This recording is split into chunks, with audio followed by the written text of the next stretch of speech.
Capítulo 5, então, último capítulo desta semana, acerca do livro, ou então sobre o livro de Esdras, ou então do livro de Esdras, a carta de Tetanai a Dário, ou a Dario. Meu objetivo por aqui é conseguir gravar todos os capítulos da Bíblia, de Gênesis até Apocalipse, que é o último livro. Ou seja, já consegui gravar inteiramente todos os capítulos do livro de Gênesis, Êxodo, Levítico, na ordem é Levítico, Números, Deuteronômio, Josué, Juízes, Ruth, 1º e 2º Samuel, 1º e 2º Reis, 1º e 2º Crônicas, e atualmente estou no livro de Esdras, que está na sequência. A carta de Tetanai a Dário, esse é o tema do capítulo 5 do livro de Esdras. Ora, o profeta Ageu e o profeta Zacarias, descendente de Ido, profetizaram aos judeus de Judá e de Jerusalém em nome de Deus de Israel que estavam sobre eles. Então Zorobabel, filho de Sealtiel, e Jesuá, filho de Josadaque, começaram a reconstruir o templo de Deus em Jerusalém, e os profetas de Deus estavam com eles e os ajudavam. Tatenai, governador do território a oeste do Eufrates, Sater-Bozenai e seus companheiros foram logo perguntar a eles: quem os autorizou a reconstruir esse templo e estes muros? E como se chamam os homens que estão construindo este edifício? Mas os olhos de seu Deus estavam sobre os líderes dos judeus, e eles não foram impedidos de trabalhar até que um relatório fosse enviado a Dário e ele recebesse uma ordem oficial a respeito do assunto.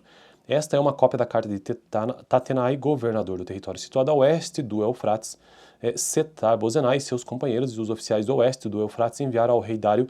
O relatório que lhe enviaram dizia o seguinte: ao rei Dário, abre aspas, paz e prosperidade. Informamos ao rei que fomos à província de Judá, ao templo do grande Deus, o povo que está reconstruindo com grandes pedras e já estão fixando o povo o está reconstruindo com grandes pedras e já estão fixando as vigas de madeira nas paredes.